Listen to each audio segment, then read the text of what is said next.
마태복음 28장 16절에서 20절. 열한 제자가 갈릴리에 가서 예수의 명하시던 산에 이르러 예수를 배웁고 경배하나 오히려 의심하는 자도 있더라. 예수께서 나와 일러 가라사대 하늘과 땅의 모든 권세를 내게 주셨으니 그러므로 너희는 가서 모든 족속으로 제자를 삼아 아버지와 아들과 성령의 이름으로 침례를 주고 내가 너희에게 분부한 모든 것을 가르쳐 지키게 하라. 볼지어다 내가 세상 끝날까지 너희와 항상 함께 있으리라 하시니라. 어렸을 때 학교 다닐 때요, 그 모이기만 하면 열심히 불렀던 노래가 하나 있습니다. 무슨 노래냐면요, 통일의 노래라는 게 있었어요. 어떻게 나간지 압니까? 우리의 소원은 통일. 우리의 소원은 통일. 꿈에도 소원은 통일. 통일이 어서 오라. 통일이 어서 오라. 요새 어떤 사람이 통일은 원하는데 흡수 통일은, 그러니까 저쪽을 우리가 흡수하는 그런 통일이 절대 안 된다는 얘기를 하더라고요. 그 대통령 무슨 특보를 하는 사람이. 그러면 어떻게 하자는 얘기예요, 그러면? 우리가 전리 먹히자는 얘기를 하는 거죠. 나 그 사람 참 웃기는 사람이 있대. 그런 사람을 대통령 특보로 둔단 말이에요. 통일은 절대적으로 해야 된다는 거예요. 근데 저쪽을 절대 흡수 통일은 안 된다는 거예요. 그건 무슨 얘기예요, 그래? 그럼 우리가 갖다 드리자는 얘기네. 그런 사람이 있더라고. 참. 그렇게 할 바에는 차라리 반쪽으로 사는 게 나아요. 예. 이렇게 해서 사는 게 낫습니다. 아니, 무슨 그런 얘기를 하는 사람을 그래. 아이고, 참나. 이 나라 살리는 통일, 이 계례 살리는 통일, 통일이 어서 오라. 통일이 어서 오라. 아직 흡수 통일 얘기를 하면 알레르기성 반응을 보입니다, 그 사람들. 통일은 해야 된다 그러면서. 통일이 필요하다는데 흡수 통일 얘기를 하면 아주 완전히 알레르기성 반응 거예요. 그걸 갖다 드리자는 얘기밖에 안 되는 거예요, 그러면. 그 얘기는. 그리고 우리는 핵을 절대 만지면 안 된대. 저쪽 핵은 인정해 주자는 거예요, 만든 걸로. 그것도 또 웃기는 얘기야. 내가 어느 나라 얘기를 하는지 모르겠어. 그것도 뭐 어디 왔다 갔다 하는 사람이 그런 얘기하면 이해를 하겠는데, 대통령 특보라는 사람이 그러는 거예요. 전 세계로 가서 다니면 그런 얘기를 하는 거예요. 그래서 우리는 이제 그걸 바꿔서 부르면 어떻게 부르냐면요, 우리의 소원은 예수. 꿈에도 소원은 예수. 예수여서 오소서. 그렇게 부르죠, 우리야. 우리 하나님의 자녀들의 소원은 사나 죽으나 주와 함께 있는 것입니다. 그거 한번 부르고 할까요, 우리? 우리의 소원은 예수. 59장.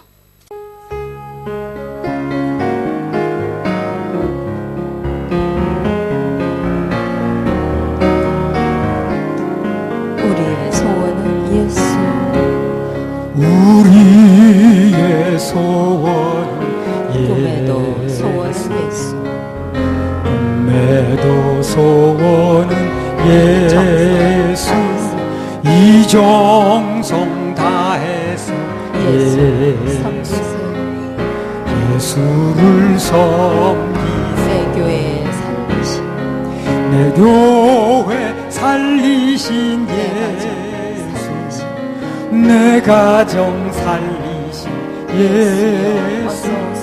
예수여서 오소서.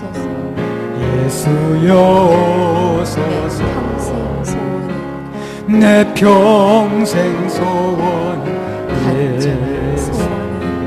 간절한 소원은 예수. 이 생명 바쳐서 예수를 섬기세. 예수를 섬기세. 내 질병 고치신 내 질병 고치신 예수. 내 영혼 살리신 예수. 예수여 어서 오소서. 예수여 오소서.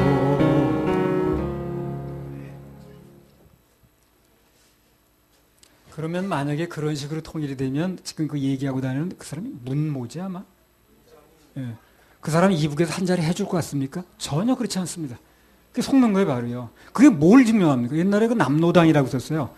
남노당이 남노선 조선 노동당의 약자입니다, 그게. 그때 박헌영이라든가 뭐 이런 사람들이 있었거든요. 아주 극렬하게 막 남한 사회 막 그냥 막 뒤집어 엎고 그랬죠. 그러면 이북으로 사람 넘어가가지고 거기서 잘 살아오는 줄 알면 아니야 바로 수청됐어요. 미제 간첩이라고 몰아세워가지고 바로 수청됐습니다. 그런 걸 알면서 왜 그러냐고. 그래도 이 체제가 있으니까 자기네 그런 소리 하고 다니는 거죠. 만약에 북한 체제가 돼버리면 자기는 제1번 숙청 대상이에요. 그걸 왜 모르나 그래. 아이고, 이게 미련한 거야. 그리고 지금 그 전시 작전권이라는 게 있거든요. 그게 뭐냐면 이제 전쟁이 나게 되면 누가 작전을 지휘하느냐는 거예요. 그 작전 지휘권은 하나밖에 없습니다. 그러면 한 전쟁에서 작전을 둘이 지휘할 수는 없잖아요. 작전권은 하나가 하는 거예요. 근데 그걸 미군이 작전권을 가지고 있는 거예요. 그래서 미군이 주둔하는 겁니다, 지금. 그 작전권이 있기 때문에. 근데 작전권을, 이제 노 아무개 대통령 때, 그 뭐, 2012년도까지인가 가져오려고 그랬다가, 그게 이제 너무 촉박한 거예요. 그러니까 이명박 대통령이 돼가지고, 사정해서 3년을 밀어놨습니다. 2015년으로. 근데 그 박근혜 대통령이 돼가지고, 무기한으로 밀어놨어요, 그걸요. 그거는 뭐, 그게 지금 시간을 논할 단계가 아니다. 근데 지금 노 아무개가 돼가지고요, 땡기자는 거예요. 그래서 뭐 내년이고 내후년이고 이제 아주 그냥 땡기는 걸 지금 하는 거예요. 미국은 너무 좋아합니다, 지금. 왜냐면 돈 안 들어가니까. 그러니까 이제 그 미군 철수라는 말을 이제 굉장히 사람들이 예민하게 받아들이니까 그렇게 몰고 나가는 거예요. 그러면 작전권이 우리나라 가져온다는 건 미군 철수를 의미하는 거예요. 왜냐면 그 작전권이 하나로 통일되는 거 아니에요. 그 미군이 한국 장성의 통제를 받아야 된다는 건데 전 세계에 그런 역사가 없어요. 미군 어느 나라 가든지 2차 대전 때 언제든지 다른 나라 장성에 미군이 지휘를 받아본 적이 왜 그렇게 하겠어요, 그 사람들이. 더군다나 한국 같은 그런 나라에 그 미군들이 와서 지휘를 받는단 말이에요. 말도 안 되지. 가는 거예요, 그 사람들은요. 자연스럽게. 그 미군 철수가 돼버리는 거예요. 그거를 지금 그렇게 서둘러요, 지금. 문화무개가.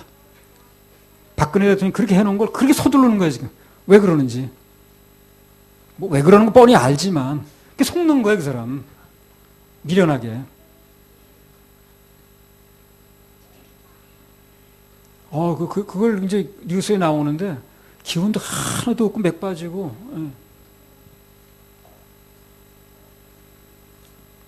내가 살아상전에 그런 걸 자꾸 본다는 게 너무 고통입니다. 차라리 내가 눈 감고 없으면 상관없는데 내가 눈을 뜨고 그걸 본다는 게 너무 고통인 거야.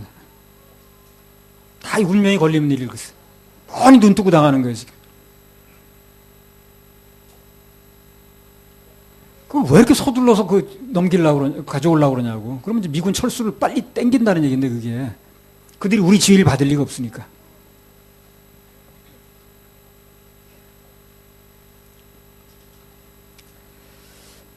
주와 함께 있는 것, 그분과 함께 동행하는 것, 그건 우리의 한결같은 소원일 겁니다. 그럼 어떻게 해야 주와 함께 하는가? 오늘 그런 주제를 가지고 방금 읽은 본문을 중심으로 주와 함께 하려면 이런 제목으로 말씀을 드릴 텐데요. 오늘 마태복음 마지막입니다. 주와 함께 하려면 첫 번째요. 끝까지 견뎌야 됩니다. 견디는 자의 것이에요. 근데 이게 가만히 보면 누구나 할 수 있는 거예요. 왜 그러냐면 무슨 능력을 특별히 요구한다. 자격이 있어야 된다. 그러면 이게 곤란하지. 난 하고 싶은 게 한데요. 자격이 안 되거든요. 그런데 끝까지 견디기만 하면 돼요. 누구나 다. 자격 여부에 관계없습니다. 많이 배웠든 못 배웠든 재산이 있든 없든 관계없습니다. 전세 살든 월세 살든 관계없습니다. 견디면 되는 거예요. 공평하죠. 공평합니다. 마태복음 28장 16절 17절. 11제자가 갈릴리에 가서 예수의 명하시던 산에 이르러 예수를 배웠고 경배하나 오히려 의심하는 자도 있더라. 11제자가 갈릴리에 갔다 그러죠. 그래서 이제 11제자 남은 거예요, 결국에. 마지막 순간에는. 마태복음을 비롯해서 각 복음서에 보면 최초에 예수님께서 제자들 부르실 때 12명이었습니다. 그렇죠? 근데 오늘 예수님께서 최후 명령을 내리시는 이 현장에는 한 명이 빠졌어요. 11제자밖에 없습니다. 그러니까 한 명은 끝까지 못 간 거죠, 그러니까. 12명 중에서 가룟 유다가 탈락하고 나머지 11명이 그 예수님으로부터 지상 최대 명령을 이제 받는 것입니다. 아주 영광스러운 자리. 그래서 이 세상 일은 어떤지 이제 모르겠습니다만은 주님의 일은 방금 말씀드렸죠. 누가 능력이 많으냐 적으냐, 많이 배웠냐 못 배웠냐, 누가 설교를 잘하냐 못하냐, 그런 차이가 아니에요. 주님의 일의 성패는 누가 끝까지 견디느냐 하는 문제입니다. 끝까지 남느냐 하는 거예요. 바로 그 문제입니다. 우리 이제 주중 예배 때 얘기했잖아요. 함께라고. 저는 전주에 있는 무슨 교회라고 그러더라. 그 목사가 이런 간증을 하는 걸 들었거든요. 다른 사람들 간증을 이렇게 하더라는 거예요.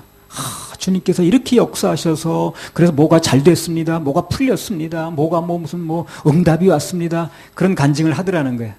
근데 자기는 무슨 얘기를 하고 싶으냐면 그런 것보다 그 어려운 여건과 환경에서 그냥 견디게 해주신 거, 버티게 해주신 거, 그게 감사하다. 그렇게 얘기를 하더라고요. 그래서 끝까지 인내하고 그 장소를 지키게 해주신 것만으로도 나는 감사하다. 그런 얘기를 하는데 그 마음에 와닿더라고 그 말이 정말. 주 안에서 좋은 날 보기 원하는 사람은 끝까지 견디는 것밖에 없습니다. 주님께서 요구하시니 그거예요. 끝까지 견디면 돼요. 열매를 먹으려면 익는 시간이 필요하거든. 그렇죠? 밥이 되려면 뭐가 필요합니까? 김정민 집사님, 밥 되려면 뜸드는 시간이 필요하잖아요. 뜸드는 시간. 뜸 안 들면 서럽죠. 시편에 보면 우리 믿음의 그 선배인 다윗이 이렇게 얘기를 했어요. 주여 어느 때까지니까? 그런 얘기를 하더라고요. 어느 때까지입니까? 내 마음의 소원이 응답될 때까지 얼마나 더 견뎌야 되겠느냐 그 말이겠죠. 믿음의 선배들도 다 그런 과정이 있었어요.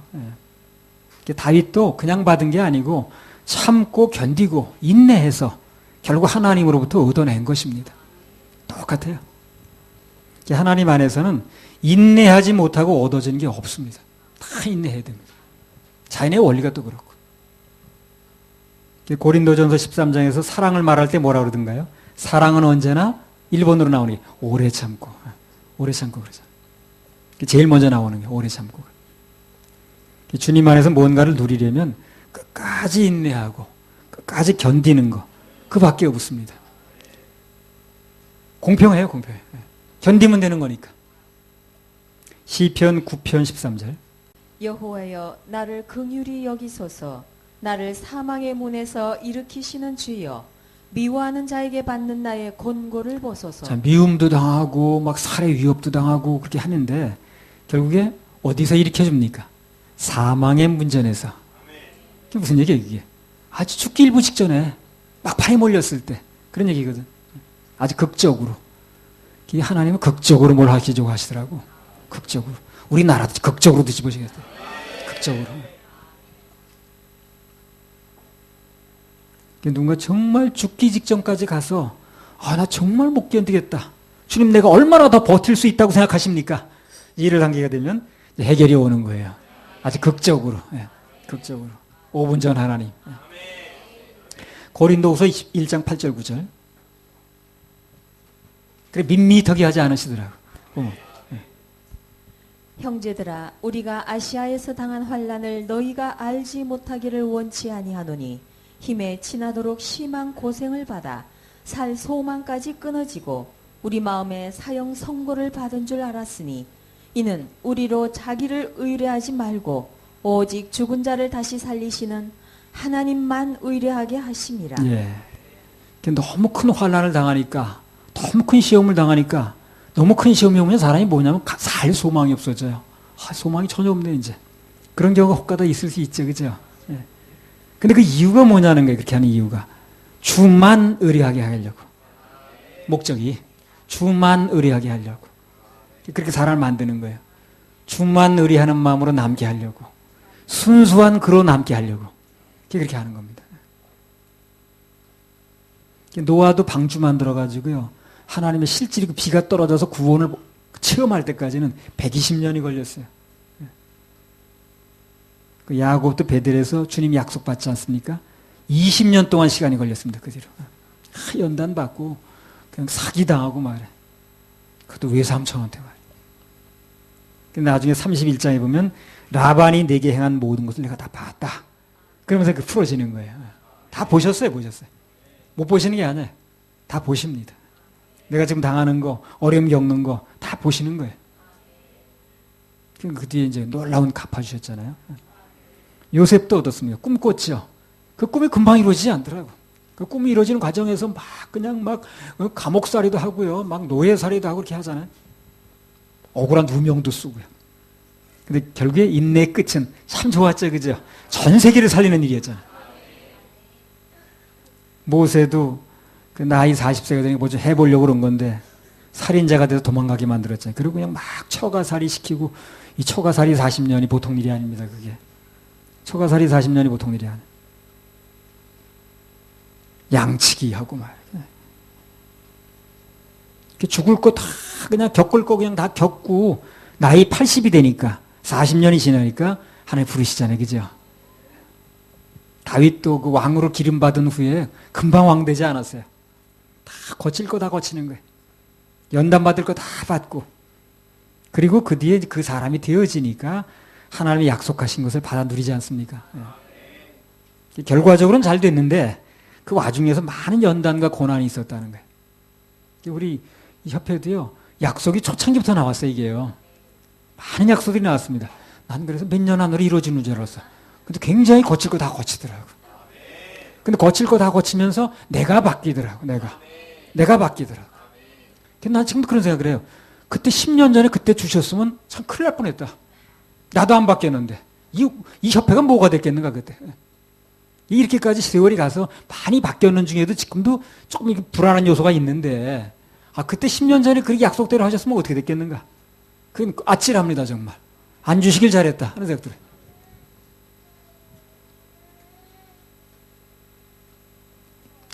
요거 관련해가지고요. 지난 월요성회 때 다니엘서 3장 말씀을 드렸는데, 그거 한번 다시 인용해 보겠습니다. 관련되는 겁니다. 다니엘서 3장 17절에서 23절. 만일 그럴 것이면 왕이여 우리가 섬기는 우리 하나님이 우리를 극렬히 타는 풀무 가운데서 능히 건져내시겠고 왕의 손에서도 건져내시리이다. 그리 아니하실지라도 왕이여 우리가 왕의 신들을 섬기지도 아니하고 왕의 세우신 금신상에게 절하지도 아니할 줄을 아옵소서. 네, 대단한 결심을 하는 거죠. 불 속에 들어갈지라도 나는 절하지 않겠습니다. 라고 대단한 결심을 하는 거예요. 자, 그러면 우리 생각할 때, 야, 이 정도 결심을 내비쳤으니까, 그 다음에 일이 좀 좋아지겠네 할 수 있거든? 근데 무슨 일이 벌어졌는가 한번 보겠습니다. 느부갓네살이 분이 가득하여 사드락과 메삭과 아벳느고를 향하여 낯빛을 변하고 명하여 이르되 그 풀무를 뜨겁게 하기를 평일보다 7배나 뜨겁게 하라 하고 군대 중 용사 몇 사람을 명하여 사드락과 메삭과 아벳느고를 결박하여 극렬히 타는 풀무 가운데 던지라 하니. 예, 그것까지 좀 보겠습니다.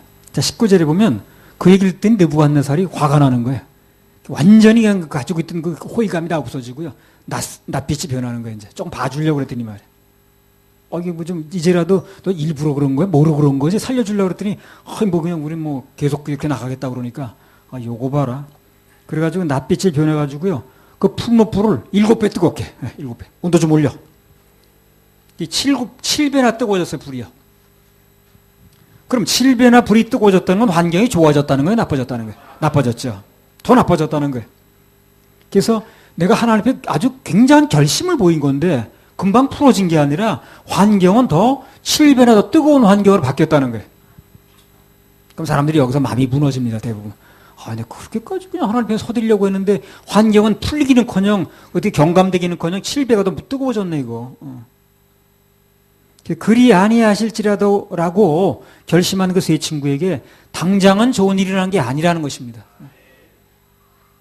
그래서 그리 아니하실지라도 그 고백을 한 뒤에는 오히려 더 큰 시험이 왔어요. 평소보다 불이 7배나 뜨거워졌다고 그랬으니까. 그래서 그리 아니하실지라도라고 나갈 때 오히려 7배나 더 뜨거운 고난이 올 수도 있다는 거예요. 금방 그렇게 풀어지는 게 아니고. 근데 결과는 앞서 말씀드린 대로 그때부터 하나님께서 결정적으로 일하기 시작했다는 거예요. 일하기 시작했다는 거예요. 눈앞에 환경이 더 나빠졌는지 모르지만 하나님이 일하심이 시작된 거예요. 자, 다니엘서 3장 28절 30절. 28절 30절. 느부갓네살이 말하여 가로되 사드락과 메삭과 아벳느고의 하나님을 찬송할지로다. 그가 그 사자를 보내사 자기를 의뢰하고 그 몸을 버려서 왕의 명을 거역하고 그 하나님 밖에는 다른 신을 섬기지 아니하며 그에게 절하지 아니한 종들을 구원하셨도다. 그러므로 내가 이제 조서를 내리노니 각 백성과 각 나라와 각 방언하는 자가 무릇 사드락과 메삭과 아벳느고의 하나님께 설만이 말하거든 그 몸을 쪼개고 그 집으로 걸음터를 삼을지니 이는 이같이 사람을 구원할 다른 신이 없음이니라 하고 왕이 드디어 사드락과 메삭과 아벳느고를 바벨론 도에서 더욱 높이니라. 중간 결산을 보니까 더 뜨거워졌는데 더 나빠졌는데 여기 마지막 최종 결산을 보니까 드디어 마침내 더 높이 이런 말들이 핵심입니다. 한번 보세요. 드디어 마침내 더 높이. 시험이 7배나 더 뜨겁더니 결국 그들의 인생도 대본에 7배나 높아졌다는 거예요. 하나님께서 그렇게 보상하셨어요. 그렇게 일하셨습니다. 우리는 최종 결론을 아니까 그래서 안심하는 거예요. 중간만 알면 우리 답답한데 최종 결론을 알고 있으니까 최종 답이 나온 거예요. 성경에. 쉽게 말해서 풀무불의 온도를 7배나 더 올린 결과는 그 세 친구의 신분도 7배나 더 높아지는 결과를 가져왔다는 거예요. 이걸 가지고 이제 한 가지 공식을 세운다면 작은 시험의 결과는 작은 축복, 큰 시험의 결과는 큰 축복 이렇게 되는 겁니다. 그러니까 인생 살다가 뭐 어떤 일이 났는지 잘 모르겠습니다. 그러니까 과정만 보고 낙심하고 실망할 필요가 전혀 없다는 겁니다. 없다는 거예요. 오히려 그럴 때마다 하나님께서 일하실 그런 그 결과를 생각하면서 오히려 소망을 가져야 됩니다. 아, 이걸 통해서 주님께서 일하실 거야. 이걸 통해서 하나님께서 뭘 주시려나 기대하는 마음을 가져야 된다는 거예요. 내 경우에도 어떤 시험과 환란이 있으면 그 결과는 언제나 전화의 복이었습니다. 아, 그때는 참 답답하죠. 힘들죠. 근데 지내놓고 보면 다 전화의 복이야. 내가 변화되고 내 마음이 부흥되고 환경은 다시 풀어지고. 합력선 전화의 복. 야고보서 1장 4절. 인내를 온전히 이루라. 이는 너희로 온전하고 고비하여 조금도 부족함이 없게 하려 함이라. 예, 우리 교회도 지금 여러 가지 기도 제목들이 있는데요. 그것도 이제 반드시 이루실 하나님, 그분만 믿고 끝까지 견디면 반드시 이루어 주십니다. 예, 믿으세요. 창세기 22장 9절에서 13절.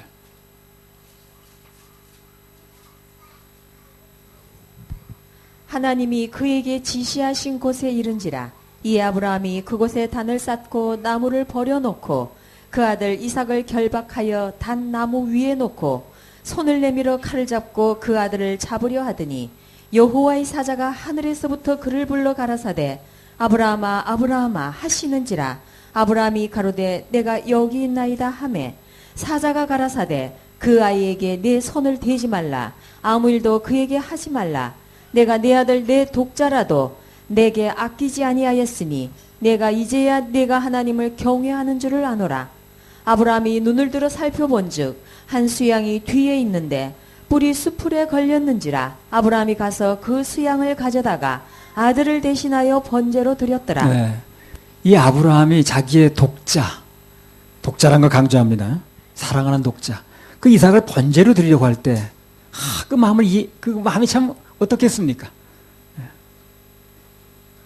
그 참 뭐 말할 수 없죠. 이 앞이 캄캄한 거야. 주님은 딱 원하시지. 현실은 벌어졌지. 아니요 할 수 없지. 그러니까 참 답답했을 거야. 이 보통 답답한 게 아니죠. 근데 바로 그 언덕 너머에 뭐가 있었냐면요. 하나님이 준비한 양이 있었어요. 그게 안 보이는 거예요, 지금요. 믿음을 구사할 수밖에 없는 거예요. 현재는 그게 눈에 안 보이는데 바로 그 산 너머에 눈을 들어보니까 거기 있었던 거예요, 양이. 준비되어 있었어요. 그게 여호와 이레라 그래. 그 여호와 이레는 눈으로 보는 게 아니야. 믿음으로 이제 우리가 누리는 겁니다. 그래서 언제나 우리는 눈에 안 보인다고 해서 그 눈앞에 것만 보고 뭐 낙심하거나 좌절할 필요가 없는 거예요. 바로 그 눈 너머에, 우리 눈이 안 미치는 그 언덕 너머에 있는 거예요, 그게. 여호와 이레. 바로 그 언덕 너머에 여호와 이레 준비하신 그 양이 있었는데 그걸 보는 눈이 열려야 된다는 거예요. 내가 언젠가 한번 실감나게 한번 느낀 적이 있는데요. 그 지방에서 이제 목회할 때 제천에 어떤 성도가 하나 살고 있었거든요. 충주에서 제천으로 이제 시인방을 가는 거예요. 근데 이제 우리 그 봉고차라고 그러죠, 승합차. 그걸 내가 이제 운전해서 가는데 어떻게 가다 보니 내비도 없고 가다 보니까 길을 잘못 들어가지고 시골길로 접어들었는데 완전히 비포장으로 들어가게 된 거예요. 근데 이제 비포장으로 들어가지고 이거 언덕을 이렇게 그 야산 언덕이는 넘어가야 되더라고. 근데 이제 그 봉고차가 그 후륜 구동이라 힘이 좀 없어요. 그래서 이제 막 올라가니까 이게 막 타이어가 공회전하면서 중간에 쓰는 거야. 그럼 못 올라가니까 뒤로 이제 빼 그러는 거야. 왜 빼 그럴 거야? 탄력 받아서 올라가려고. 잘하십니다. 네. 그래서 딱 뒤로 갔다가 또 막 올라가니까 아이고 아까 그 자리에 또 쓰는 거야. 예. 그래가지고 몇 번을 그러는데 뒤로 물러가면 또 옆에 그냥 뭐 빠질 위험도 있고 말이야. 그래가지고 아주 애먹었어요. 어떻게 해가지고 주여 하면서 그냥 어떻게 언덕 꼭대기에 올라섰어. 주여를 참 간절히 불렀습니다, 내가. 예.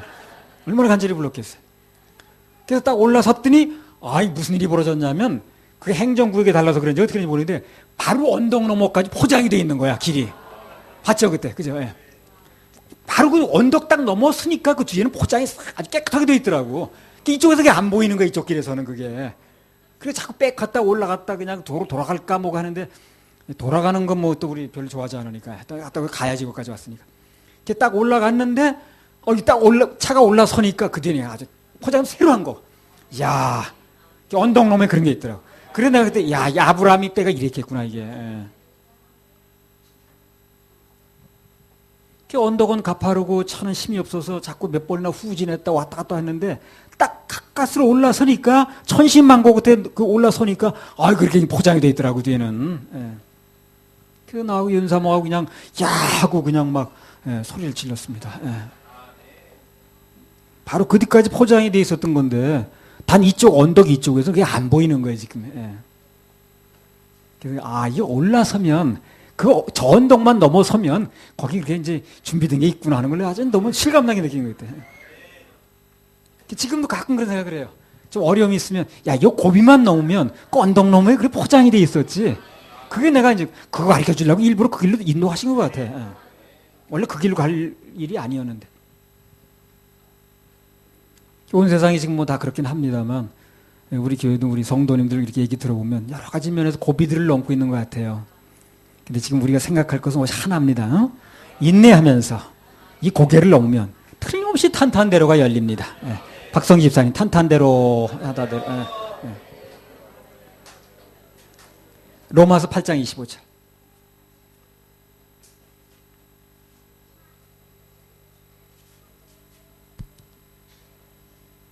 만일 우리가 보지 못하는 것을 바라면 참음으로 기다릴지니라. 그래 우리 눈에 안 보이니까 그게 보면 믿음이 구사되는 게 아니라 학습이죠. 눈에 안 보입니다. 저 언덕 너머가. 근데 그것을 주님께서 준비하신 것을 믿어줘서 그래서 이 참음으로 기다리면 그럼 반드시 좋은 일이 있다는 겁니다. 조금만 인내하고 기다리면 반드시 좋은 날이 옵니다. 그래서 하나님께서 여러 가지 축복을 이제 해주실 텐데 그때 거기 빠져가지고 이제 그거 맘 뺏기지 않도록 그거는 이제 열심히 기도해 주시면 되겠습니다. 할렐루야. 우리 하나님께 박수 올려드려요. 주와 함께라면 하려면 끝까지 기다리라고 그랬어요. 두 번째는요. 하나님께서 우리를 쓰시는데 어떻게 쓰시냐면요. 빚어서 쓰셔요. 그걸 우리가 알아야 돼요. 빚어서 쓰신다니까요. 그걸 우리가 지금 준비가 덜 된 상태라도 우리 쓰임 받을 수 있죠. 빚어서 쓰는 거예요. 빚어서 쓰는 거예요. 마태복음 28장 17절. 예수를 배웁고 경배하나 오히려 의심하는 자도 있더라. 자, 여기 보면 마지막에 예수님 부활해서 승천하는 자리에 갔어요. 그 사람들이. 근데 경배까지 하면서도 의심을 하는 거야.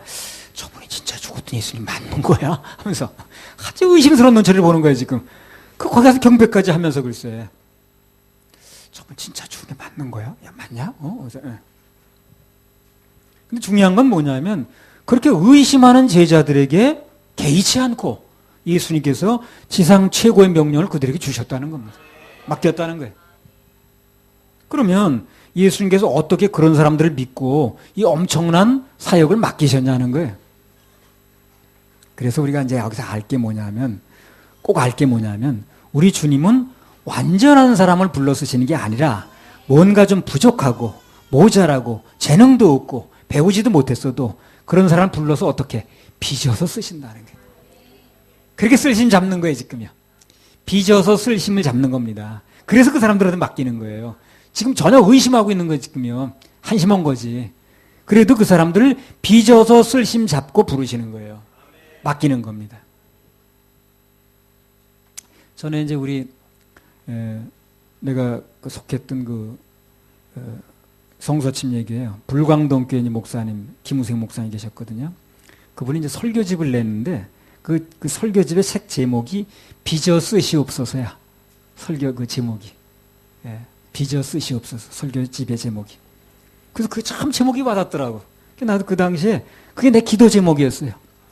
빚어 쓰시옵소서. 주여 저를 빚어 쓰시옵소서. 예, 예. 한번 소원하는 분께 해봐요. 주여 저를 빚어 쓰시옵소서. 빚어 쓰시는 수밖에 더 있겠어요. 예. 그래서 하나님께 쓰임 받으려고 하는 사람은 내가 좀 부족해도 빚어서 쓰시는 분이라는 거, 그분이 그걸 좀 알 필요가 있어요. 그래서 우리 소망이 있어요. 빚어서 쓰실 거니까. 그걸 믿지 못하면 자꾸 나를 바라보게 되는 거예요. 내가 이래가지고 그냥 형편이 이런데 뭐 나이는 이런데 무슨 배운 건 이런데 이런 거야. 실망하죠. 좌절하고 열등의식이 생겨서 아무도 할 수가 없습니다. 모세도 자기를 보니까 입이 둔하다고 그러잖아요. 그래서 보낼 만한 자 보내세요. 나는 안 되겠시오. 예. 근데 하나님께서 그를 빚으셔서 40년간 쓰셨습니다. 이레미야는 또 뭐라 그러는가 부르니까 저는 아이라니까요. 아이. 예. 사역 감당 못해요. 아이한테 무슨 일을 시키려고 그러세요. 근데 하나님께서 역시 빚으셔서 위대한 사역자를 쓰셨습니다. 이사야도 최초로 소명받았을 때요. 아이고 화로다. 나 망하게 됐네 정말.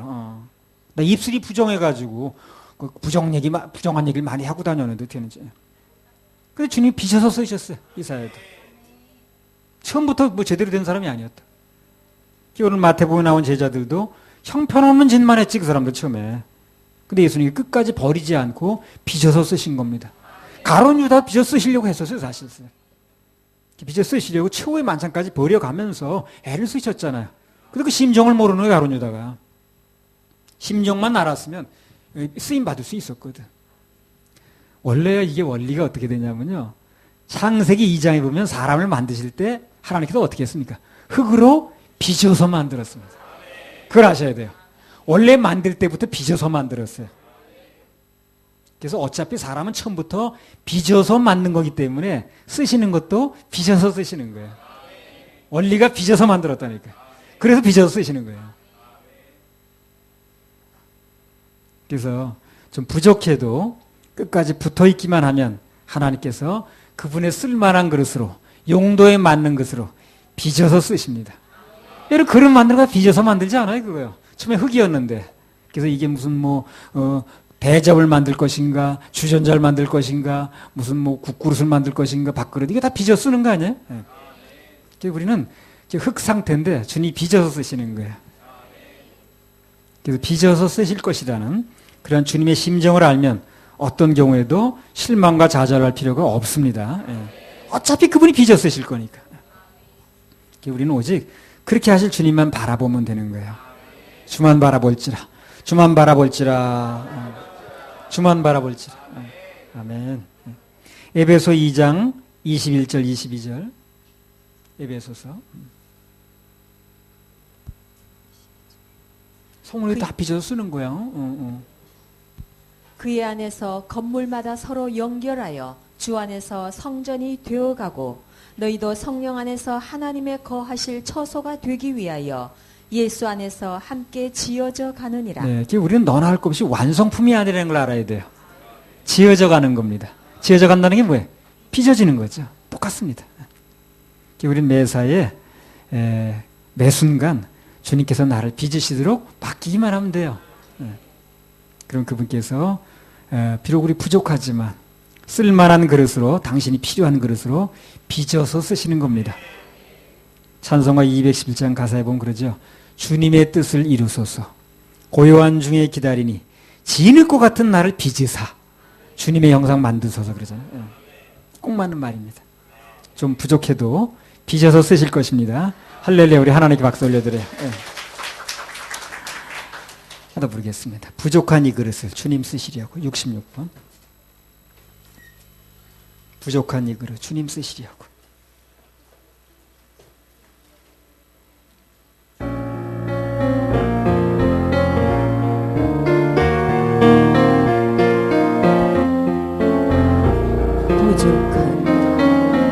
부족한 이 주님 그릇을 쓰시려고 주님 쓰시려고 내 이름 불러주시오.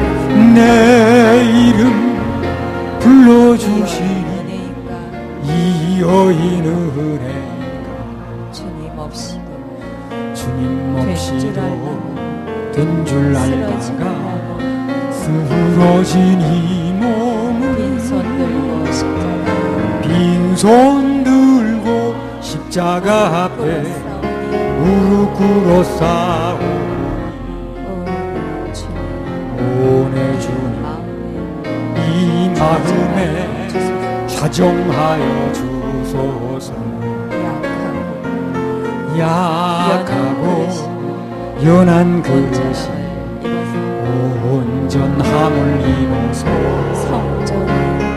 성전에 기물이 되니 이 여인은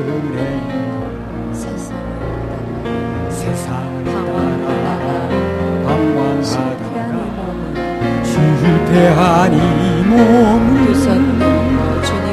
두 손 들고 주님 우러러 옷자국을 만지우니 오내 주님 나 죽도록 충성하게 하소서. 가슴에서는 나무어 주님 드려 기뻐하시리까. 나무어 주께 드려서 이 은혜 갚으리.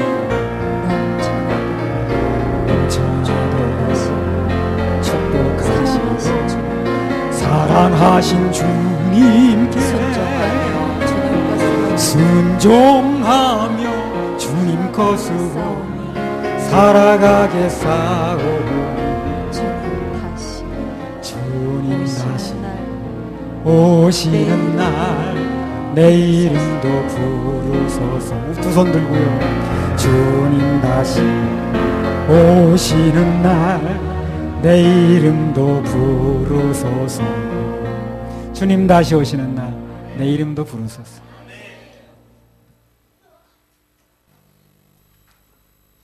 함께 하려면 세 번째입니다. 세 번째, 주께서 끝까지 함께 하심을 믿어야 돼요. 내가 끝까지 함께 하는 것도 중요하고 그분이 끝까지 함께 해주신다는 거. 뭐 비슷한 얘기 같습니다만 조금 다릅니다. 28장 19절 20절 마태오. 그러므로 너희는 가서 모든 족속으로 제자를 삼아 아버지와 아들과 성령의 이름으로 침례를 주고 내가 너희에게 분부한 모든 것을 가르쳐 지키게 하라. 볼지어다 내가 세상 끝날까지 너희와 항상 함께 있으리라 하시니라. 이 사람들은 인간관계를 이렇게 맺을 때요, 제일 뭘 생각하냐면 저 사람이 나하고 얼마나 오래 있을 사람인가, 이걸 생각을 합니다. 금방 헤어질 사람이야, 금방 떠날 사람이야, 그런 큰 정을 주지 않아요. 그렇죠? 줘봤자 이별할 일밖에 없는데. 그래서 누군가 관계를 맺을 때는 그 사람하고 이 관계가 얼마나 갈 것인가, 그걸 먼저 이제 생각해 보는 거예요. 그래서 오래 갈 사람이라고 생각하면 거기다 뭐 투자도 할 수 있는 거고 정도 줄 수 있는 거고 뭘 심기도 하고 그러겠죠. 근데 곧 헤어질 사람이 그럼 거기다 무슨 정을 주겠어요. 내가 이제 경찰 간부보생 졸업하고 지방에 이제 모 도시에 발령을 받아가니까 거기 토박이들이 날 푸대접을 하더라고. 은근히 뭐 먹는 자리에 부르지도 않고 말이야. 그래서 가만히 생각해 보니 그거야. 이제 그 간부보생은 순환 보직으로 오는 거거든요. 그래 끝나면 대부분 가는 거야. 이제 서울을 가든가. 늘 그렇게 해왔던 거야, 사람들이. 나도 그렇게 이제 알고 있는 거야. 저 사람은 곧 갈 사람인데 뭘 우리 토박이들끼리 잘 지내야지. 저 사람한테 그렇게 잘 할 필요 없다고 생각. 이제 그런 걸 가지고 있더라고, 생각들이. 은근히 푸대접을 하는 거야, 이제. 저 사람은 언젠가 떠날 사람이지 계속해서 자기들과 있을 사람이 아니라는 거야. 끝까지 누가 같이 있을 것인가 그렇게 예민하더라고, 사람들이. 그 전에 나도 예민합니다. 저 사람이 끝까지 같이 있을 사람인가? 그냥 뭐 바람처럼 왔다가 낙엽처럼 갈 사람인가? 그거 굉장히 따집니다. 예. 그건 누구나 다 생각하는 거예요. 예. 나만 그런 게 아니라. 전에 설교 중에 그런 얘기 안 했던가요? 누가 최후까지 나하고 밥상을 같이 할 것인가? 그거 중요하다고 그랬죠. 근데요, 이제 그렇습니다. 사람이란 존재는요, 이런저런 이유로, 무슨 이유인지 모르지만, 어떤 자이든 타이든 언젠가 떠납니다. 이별하게 돼 있어요. 만나면 헤어진다 그러잖아요. 회자정리라고 그러죠. 이렇게 만나는 사람은 언젠간 헤어지게 돼 있습니다. 그래서 젊었을 때나 늙었을 때나 병들었을 때나 건강할 때 변함없이 나와 함께 먹고 나와 함께 마실 오직 한 분. 그분이 중요한 거예요, 우리한테는. 그분이 주님이십니다. 그래서 세상 사람 다 잃어도 그분을 잃으면 안 되는 거예요. 그분은 절대 떠나지 않습니다. 한 번 구원받아 그분의 자녀가 되면 영원히 떠나지 않습니다. 사는 것도 영원히 같이 삽니다. 그러니까 한시적으로 같이 있는 사람 때문에, 그런 문제 때문에 영원히 갇힐 분을 놓치거나 슬프게 하거나 섭섭하게 하거나 그러면 안 되는 거예요. 그건 정말 계산차고도 그런 계산차가 없어요. 계시록 3장 20절.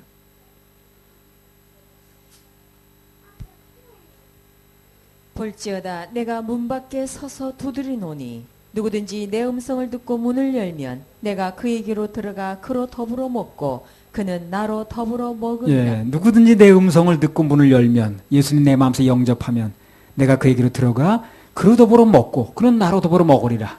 언제까지? 영원토록. 예. 그런 분을 만나면 안심이 되는 거예요.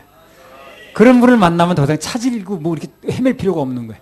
예, 사람들 다 그 찾는 거거든. 누가 영원히 나하고 함께 할 건가? 그래서 사람들은 대부분 이제 주로 사랑이 그렇습니다. 내리사랑을 합니다. 내리사랑이 이제 원칙이기 때문에, 본능이기 때문에 늙은 부모보다는 자식이 더 예뻐요. 내려가는 거니까. 마지보다는 막내가 더 정이 가. 그렇죠? 예, 자식보다는 손자가 더 귀엽습니다. 그렇게 얘기를 하더라고. 자식보다 손자가 더 예쁘다고. 정말 내리사랑이거든, 그게. 예. 근데 성경이 말하는 사랑은 정반대입니다. 치사랑에 올리사랑을 얘기를 해요. 올리사랑. 막내보다 마지를 인정하라 그랬고, 자식보다 더 부모를 생각하고 공경하라 그랬고, 육신의 부모보다 더 영원한 부모인 하나님을 사랑하고 경외하라. 예. 다 올리사랑을 얘기를 하는 거거든요.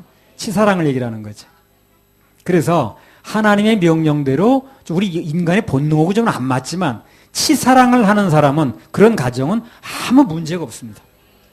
모두가 화평해. 예. 질서가 딱 잡히고. 근데 인간적인 생각으로 정만 내세워가지고 자기 정 가는 대로 마음 가는 대로 내리사랑을 해버리면 그 가정에 문제가 생기는 거예요. 전에 그 용의 눈물이라는 그런 연속극이 있었습니다. 아주 인기 끌었습니다. 그 당시에. 시청률이 그 당시에는요, 이렇게 볼거리가 많지 않아가지고 그 연속극 시청률이 굉장히 높았어요. 그래서 거의 절반 이상 막 나오고 그랬습니다. 지금 30% 나오면 많이 나온다고.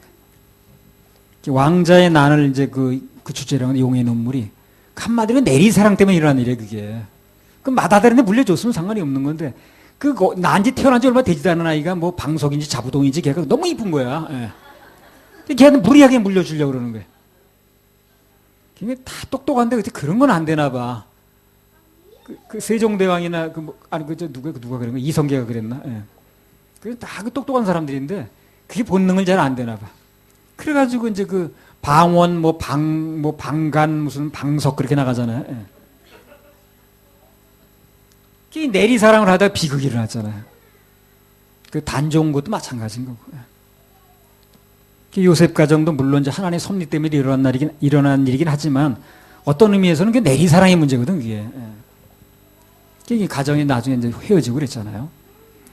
우리 사랑은 내리사랑이 아니고 올리사랑을 해야 돼요. 사랑이 자꾸 올라가야 됩니다. 그래야 질서가 잡히고 모두가 평안해져요. 본능은 안 맞다고 그래요. 그 본능대로 하지 말고 말씀대로 해야 돼요. 왜 치사랑이 중요한가? 왜 올리사랑이 중요한가? 그 치사랑의 정점에는, 올리사랑의 정점에는 하나님이 계셔요. 그게 중요한 거예요, 이게요. 그래서 온리 사랑을 하면 그 정점에 하나님이 계시기 때문에 행복해집니다. 그리고 안전해요. 그 내리 사랑을 하면 본능엔 맞는데, 그래서 해버린 건데, 나중에 문제가 많이 일어나요, 그게. 시편 139편 7절에서 10절. 온리 사랑하는 집이 가정에 문제 있는 집은 없어요. 내리 사랑하다 한 문제가 생겨요.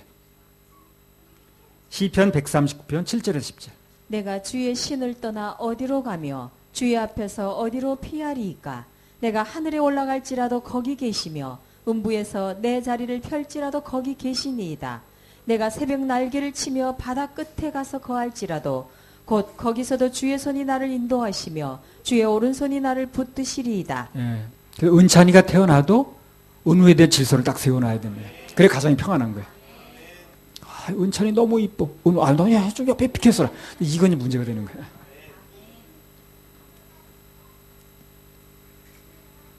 성경대로만 하면 돼요.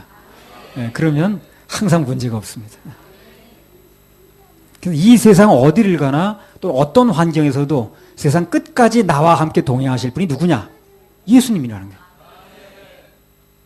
우리 훗날 무덤에 내려가는 일이 벌어져도 거기도 동행하세요. 그 음부에까지 있다는 얘기가 바로 그거예요. 그게. 여기서 음부는 무덤을 얘기하거든. 지옥을 얘기하는 게 아니고. 예를 누가 무덤에 누울 때 사람들은 문 밖에서 어떻게 합니까? 무덤 밖에서 아이고 대고 하다가 그냥 돌아가요. 금방 잊어버립니다. 그래서 그 뭐 코미디언은 그래서 유산을 그렇게 많이 물려줬는데도 묘지 관리비도 안 내가지고 가족들이 그래서 묘 파내게 만들었잖아요. 근데 하나님 우리 무덤 속까지 함께 하십니다. 무덤 속에 함께 있다 보니까 나중에 무덤에 살아나는 거예요. 그게. 그래서 방금 시편 말씀 우리가 음부의 자리를 펼 때 무덤 속에 들어갈 때도 무덤의 자리 펴도 하나님 우리와 함께 계신다고 그러잖아요. 그런 분은 우리 믿어야 되는 거예요. 그래야 내가 살던 죽던 안심이 되는 거예요. 근데 이 유한한 사람을 믿으면 덜 불만스럽고 모자라고 안 차 마음에. 그러니까 뭐 안 되는 거예요. 이게 하나님과 함께 해야 되는데 우리의 세상 끝날까지 함께 하실 분이 바로 그분입니다. 마태복음 19장 28장 19절 20절이 뭐예요? 세상 끝날까지 너희와 항상 함께 있으리라 하시니라. 마태복음은 그렇게 끝나잖아요. 그분이 세상 끝날까지 항상 우리 함께 계실 분, 그분이 이제 마태복음 28장 19절 20절을 명령하시는 거예요. 한번 읽어보세요. 그러므로 너희는 가서 모든 족속으로 제자를 삼아 아버지와 아들과 성령의 이름으로 침례를 주고 내가 너희에게 분부한 모든 것을 가르쳐 지키게 하라. 볼지어다 내가 세상 끝날까지 너희와 항상 함께 있으리라. 볼지어다 내가 세상 끝날까지 너희 항상 함께 있다. 어디나? 우리 지성령 집사님 그 운전하다가 지금 사고 나셨잖아요. 이번에요. 그 순간에도 뭐 그 가까이 있는 부인도 없었습니다. 뭐 건들 같이 있을 수 없잖아요. 몸이 떨어진 건데. 자녀가 있어도 같이 있을 수 없어요. 목사 같이 있을 수 없어요. 누가 같이 있었습니까? 하나님이 함께 계시겠대. 그래 그 순간에 살려준 거예요. 난 정신을 잃었어도. 그렇잖아요? 그러니까 어느 순간이 돼도 이 세상에 어떤 가족도 같이 있지 못하지만 같이 있을 수가 없어요. 그럼 하나님은 함께 계시다는 거예요. 그런 분을 떠나면 되겠냐는 거예요. 그런 분을 떠나면 되냐는 거예요. 그리고 그 가드레일을 그 고속도로 들이받는 순간 누가 옆에서 그걸 해주겠냐는 거예요. 근데 하나님이 함께 계시잖아요. 그러니까 그 생명사기를 쏴가지고. 그렇게 함께할, 끝까지 함께할 그분이 우리에게 명령 내리신 건데, 이 명령을 안 들으면, 그분 명령을 안 들으면, 우리가 누구 말을 듣겠냐는 거예요. 가서 제자 삼으라. 그리고 아버지와 아들과 성령 이름으로 침례 주라. 그리고 가르쳐 지키게 해라. 양육하라는 거죠. 그래야면 하늘과 땅의 모든 권세를 가진 분께서 이 세상 끝날까지 우리가 항상 함께 하신다는 거예요. 책임지신다는 거죠. 그래서 끝까지 하나님 편에 서면 그럼 하나님의 축복도 함께 하심도 끝까지 있게 됩니다. 할렐루야. 우리 하나님께 박수 올려드려요. 자, 이제 마태복음 전체를 이제 마칠 텐데요. 마태복음 전체를 마치면서 한 가지 말씀만 더 추가하고 마치겠습니다. 자, 한 번 더 읽어보세요. 마태복음 28장 19절 20절. 그러므로 너희는 가서 모든 족속으로 제자를 삼아 아버지와 아들과 성령의 이름으로 침례를 주고 내가 너희에게 분부한 모든 것을 가르쳐 지키게 하라. 볼지어다 내가 세상 끝날까지 너희와 항상 함께 있으리라 하시니라. 제자 삼으란 명령을 최후의 명령으로 주시는 거예요. 그죠? 너희는 가서 모든 족속으로 제자를 삼아 아버지와 아들과 성령의 이름으로 침례주고 내가 너희 분부한 모든 것을 가르쳐 지키게 하라. 제자 사역하는 거죠. 그걸 이제 최후의 명령하셨거든. 왜 그런 명령을 최후의 명령을 하셨는가? 마태복음에 승천 직전에 물론 복음의 확장을 위해서 그런 게 맞습니다. 복음의 확장을 위해서 그게 가장 큰 이유예요. 그런데 이걸 개인적으로 좀 말씀을 적용한다면 적어도 제자가 돼야 구원의 확신을 가질 수가 있어요. 안 그러면 구원은 받았다고 하는데 확신할 수가 없는 거예요. 왜? 내게서 생명현상이 나오는 걸 확인할 수가 없으니까. 생명현상은 어디서 나타납니까? 나야 생명현상이 나타나는 거. 그렇죠? 그 낳지를 못하니까. 제자 사역이 안 되면 생명현상을 발견하지 못하는 거예요. 생명이 있으면 반드시 생명을 낳고 양육하게 돼 있거든요.